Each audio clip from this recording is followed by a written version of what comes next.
লোটে মাছ তো অনেকভাবেই খেয়েছেন আপনারা, আর ইউটিউবেও প্রচুর ভিডিও আছে লোটে মাছের। তো আজকে এই রেসিপিটা কিন্তু একদম অন্যরকম। আমি নিজের রেসিপি বলে বলছি না, আপনারা বাড়িতে ট্রাই করে বলবেন, কমেন্ট সেকশনে কমেন্ট করে বলবেন যে কীরকম লাগলো। এই রেসিপিটা একদমই অন্যরকম। তাহলে চলুন শুরু করা যাক। সবাইকে স্বাগত জানিয়ে শুরু করতে চলেছি আজকের ফুড ব্লগ, লোটে মাছের চচ্চড়ি। এই লোটে মাছের চচ্চড়ি বানানোর জন্য লোটে মাছটাকে খুব ভালোভাবে ধুয়ে জল চিপে একটা জল ঝরার পাত্রে রেখে দিতে হবে, যেখান থেকে লোটে মাছের গা থেকে সমস্ত জলটা ঝরে যেতে পারে। এরকম একটা পাত্রে রাখার পর তারপর খুব ভালো করে নুন আর হলুদ মাখিয়ে একটু ম্যারিনেট করে নিতে হবে। তাহলে চলুন দেখে নিই আমরা কিভাবে লোটে মাছটাকে সুন্দরভাবে ম্যারিনেট করব।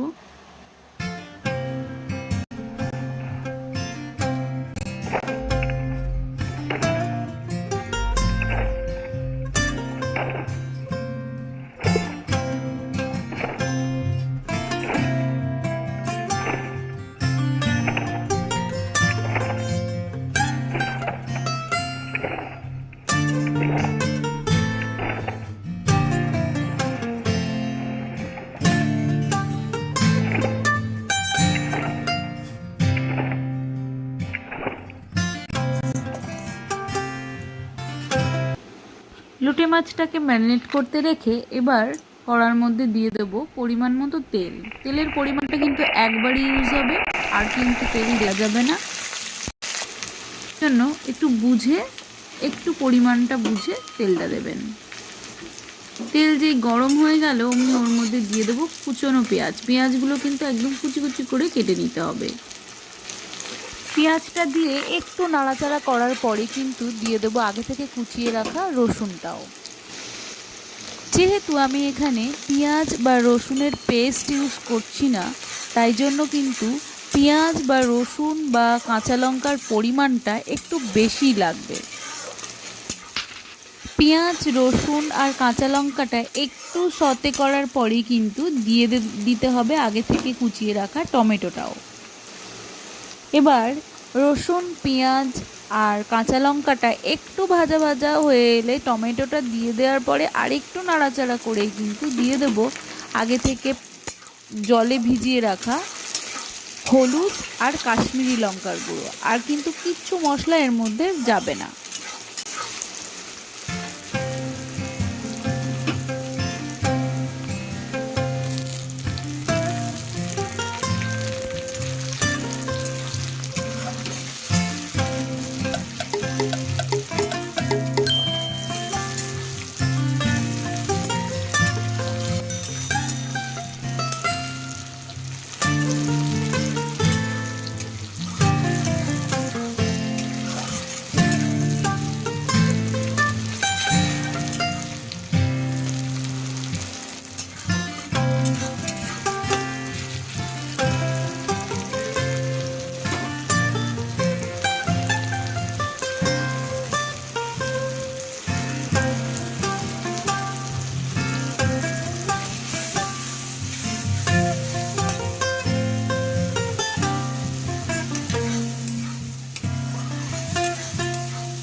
মশলাগুলো তেলের মধ্যে খুব ভালো করে কষানো হয়ে গেছে। এবার আমি এর উপর দিয়ে দেবো আগে থেকে ম্যারিনেট করে রাখা লোটে মাছগুলো।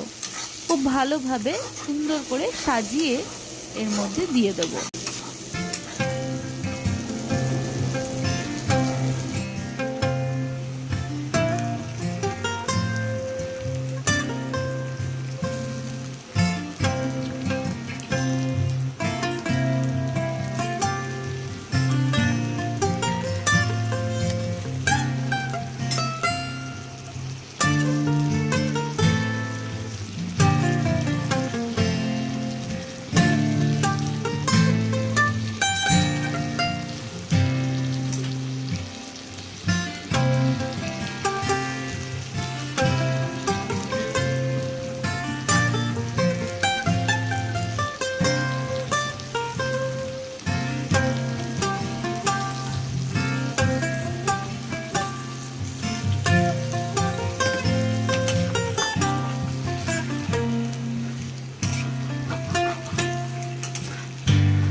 লোটে মাছগুলো দেওয়ার পর কিন্তু খুব বেশি নাড়াচাড়া করব না।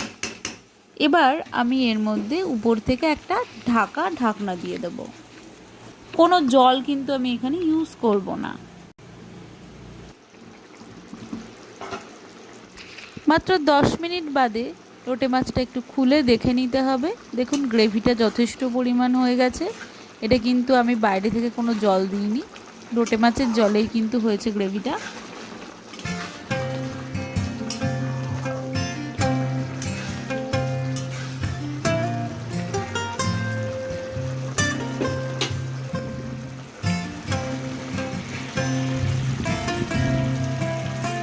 এই সময় অ্যাড করে দেবো আগে থেকে কুচিয়ে রাখা ধনেপাতাটা। এই সময় ধনেপাতাটা অ্যাড করে দিলে তাহলে পুরো ধনেপাতার ফ্লেভারগুলো, ধনেপাতার গন্ধগুলো এর মধ্যে কিন্তু ঢুকে যাবে। এবার গ্রেভিটা আপনি যতটা পরিমাণ খাবেন সেই অনুযায়ী নামিয়ে নিলেই হলো। যদি গ্রেভিটা এর থেকে কম লাগে তাহলে আর একটু বেশিক্ষণ জাল দিয়ে দেবেন। আর যদি মনে হয় যে না এই গ্রেভিটা এরকমই থাকবে, এরকম এই পর্যায়েও আপনারা নামিয়ে নিতে পারেন। এভাবে লোটে মাছের চচ্চড়ি বানালে লোটে মাছগুলো গোটা থাকে আর লোটে মাছের টেস্টটাও অনেক ভালো লাগে। আজকের মতো এটুকুই। এরকম সিম্পল কুইক রেসিপি দেখার জন্য আমার চ্যানেলটাকে please like, share, comment and subscribe করতে কিন্তু ভুলবেন না। এগুলো কিন্তু টোটালি ফ্রি। তাহলে দেখা হচ্ছে অন্য কোনো দিন অন্য কোনো রেসিপির সাথে।